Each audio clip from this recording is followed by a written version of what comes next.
नमस्कार मित्रों, मैं तो बहुत अच्छा हूँ और ये आशा करता हूँ ईश्वर से कि हमारा सरस्वती परिवार भी बहुत अच्छा होगा माँ सरस्वती की कृपा से। तो आइए चलते हैं संधि प्रश्नोत्तरी की ओर। आज हम आपके लिए कुछ और विशेष प्रश्न लेकर के आए हैं संधि से संबंधित, जो इस प्रकार हैं। पहला प्रश्न है, संधि करना अनिवार्य होता है? यह विभिन्न विभिन्न परीक्षाओं में प्रश्न पूछा गया है। मित्रों, क्या पूछा गया है कि संधि करना अनिवार्य होता है एक पद में, उपसर्ग धातु के साथ, समासिक पदों में या उपर्युक्त सभी में। तो इसका उत्तर आपको जल्दी से जल्दी देना है, शीघ्रता कीजिए। संधि करना अनिवार्य होता है एक पद में, उपसर्ग धातु के साथ, सामासिक पदों में या सभी। तो आप बताइए कौन सा विकल्प इसका सही होगा। तो देख लीजिए, जब हम कोई एक पद करते हैं तो उसमें संधि करना अनिवार्य होता है। धातु और उपसर्गों के साथ भी संधि करना अनिवार्य होता है, यह हमारा नियम है। और सामासिक पद बनाते हुए भी संधि करना अनिवार्य है। तो इसका कौन सा विकल्प हो जाएगा? इसका हो जाएगा उपर्युक्त सभी। आगे चलते हैं इसी क्रम में। संधि करना विवक्षाधीन होता है एक पद में, वाक्य में, सामासिक पद में, सभी में। तो देखिए, ये प्रश्न थोड़ा सा विवक्षाधीन होता है। ये थोड़ा सा मुझे ऐसा लग रहा है कि आप इसका उत्तर सही देंगे, क्योंकि ये बहुत आसान प्रश्न है। ऊपर भी हम देख चुके हैं, इसी प्रश्न के क्रम में ये दूसरा प्रश्न आया है। संधि करना विवक्षाधीन होता है एक पद में, वाक्य में, सामासिक पद में या सभी में। तो बताइए, जल्दी कीजिए। संधि करना अनिवार्य होता है, नहीं, विवक्षाधीन होता है। ऊपर हमने अनिवार्य देखा था, यहाँ विवक्षाधीन है कि विवक्षाधीन होता है एक पद में, वाक्य में, सामासिक पद में या सभी में। तो संधि करना एक पद में अनिवार्य आपको बताया गया है, सामासिक पद में भी संधि करना अनिवार्य बताया गया है। लेकिन वाक्य में हमारी स्वेच्छा होती है, हमारी इच्छा होती है कि हम संधि कर भी सकते हैं और संधि ना भी कर सकते हैं। चाहे तो कर लीजिए, चाहे नहीं कीजिए। तो इसका उत्तर हो जाएगा वाक्य में। आगे प्रश्न आता है, संधि में दो वर्णों के मेल से होता है। संधि में दो वर्णों के मेल से होता है। वर्ण विकार होता है, वर्ण परिवर्तन होता है, विकृति होती है या उपर्युक्त सभी होता है। बताइए मित्रों, संधि में दो वर्णों के मेल से वर्ण विकार होता है, वर्ण परिवर्तन होता है, वर्ण विकृति होती है या उपर्युक्त सभी होता है। तो आइए देखते हैं इसको। जब दो वर्ण आपस में मिलते हैं तो उनमें विकार होता है। जो पूर्व वर्ण होता है उसमें विकार उत्पन्न होता है। विकार को ही हम परिवर्तन कहते हैं और विकृति को भी विकार और परिवर्तन कहा जा सकता है। इसीलिए इसका चौथा विकल्प हो जाएगा उपर्युक्त सभी। आगे चलिए, संधि युक्त वर्णों को अलग अलग करना कहलाता है। संधि युक्त वर्णों को अलग अलग करना कहलाता है विग्रह, विच्छेद, मेल या स्वर्गम। बताइए कौन सा हो जाएगा? आप बताइए कौन सा हो सकता है? विग्रह, विच्छेद, मेल या स्वर्गम। तो हम आपको बता दें, विग्रह समासिक पद का होता है, विच्छेद संधि वर्ण का होता है। जो संधि सब हमारे वर्ण होते हैं, जो मिला करके बनते हैं, संधि होती है, उसको अलग अलग करना ही क्या कहलाता है? विच्छेद कहलाता है। मेल तो आप जानते ही हैं, दो वर्णों का मेल होता है, उसको विच्छेद नहीं कहा जा सकता। और स्वर्गम तो अतिरिक्त शब्द दे दिया है। तो कौन सा हो जाएगा? दो वर्णों को अलग अलग करना क्या कहलाएगा? विच्छेद। स्वर संधि का अपर नाम क्या है? स्वर संधि का, अरे भैया मच्छर भी काट रहे हैं आज तो।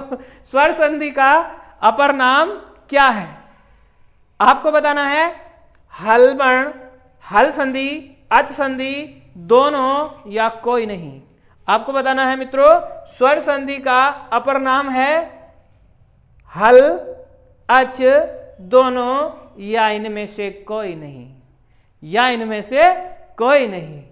तो हम आपको बता देते हैं जो स्वर संधि होती है उसका अपर नाम होता है अच, क्योंकि ये हल जो है ये व्यंजन संधि का अपर नाम है और दोनों हो नहीं सकते और कोई नहीं भी ये विकल्प नहीं है।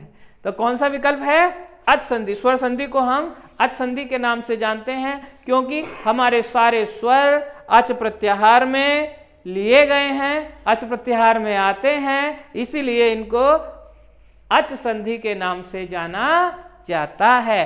क्योंकि स्वर संधि में स्वरों का ही मेल होता है और स्वरों को हम क्या कहते हैं? अच कहते हैं, इसलिए इसका यही उत्तर हो जाएगा अच। आगे आता है स्वर संधि का भेद नहीं है। आपको बताना है स्वर संधि का कौन सा भेद इनमें नहीं है। यण संधि, चतुर्व संधि, अयादि संधि, पूर्व रूप संधि। तो हम आपको बता देते हैं इसमें पूछा है या नहीं है। तो इस बात का विशेष ध्यान रखिएगा, कभी कभी हम जल्दबाजी में क्या कर लेते हैं, उसको सभी को नहीं है नहीं पढ़ पाते, है ही पढ़ लेते हैं और यहाँ सबसे ज़्यादा जो परीक्षार्थी है वह यहाँ पर त्रुटि करता है। तो आपको बता दें इसको प्रश्न को ध्यान से पढ़ लेना चाहिए, है पूछा है या नहीं पूछा है। तो यहाँ स्वर संधि का भेद नहीं है। यण संधि, यण संधि हमारा स्वर संधि का भेद है, अयादि संधि हमारा स्वर संधि का भेद है, पूर्व रूप संधि हमारा स्वर संधि का भेद है, किंतु चतुर्व संधि हमारा स्वर संधि का भेद नहीं है, यह हमारा व्यंजन संधि का भेद है। अगला प्रश्न है मित्रों, स्वर संधि का सूत्र है, स्वर संधि का सूत्र है। तो आपको इसमें यह बताना है कि स्वर संधि से संबंधित कौन सा सूत्र है। इसमें झलाम जसवंते, सच उत्व संधि, इष्टुत्व संधि या आद गुणाः। तो आपको बताना है कि इसमें से कौन सा स्वर संधि का सूत्र है, बताइए। देखिए झलाम जसवंते नहीं है क्योंकि झलाम जसवंते व्यंजन संधि का है, सच उत भी व्यंजन संधि का है, इष्टुत भी व्यंजन संधि का है। इसका उत्तर सही क्या होगा? आद गुणाः, आद गुणाः। आगे चलते हैं, विसर्ग संधि का भेद है, विसर्ग संधि का भेद है पर सवर्ण, अनुस्वार, तोरली, सत्व, सत्व। तो आपको बताना है कि इसमें से कौन सा विसर्ग संधि का भेद है। इसके लिए मैं आपको 10 सेकंड का समय देता हूं, आप जल्दी से इसका उत्तर बताइएगा कि इसमें कौन सा स्वर संधि का भेद है।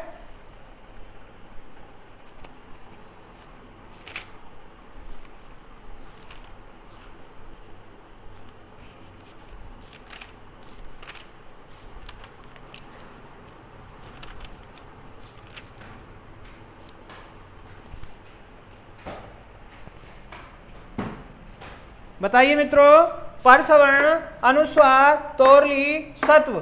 तो हम आपको बता दें कि पर सवर्ण भी हमारा व्यंजन संधि का है, अनुस्वार भी व्यंजन संधि का है, तोरली भी व्यंजन संधि का है, लेकिन जो सत्व विधान है ये सत्व संधि है, यह हमारा विसर्ग संधि का है। तो आपको सही उत्तर मिल गया।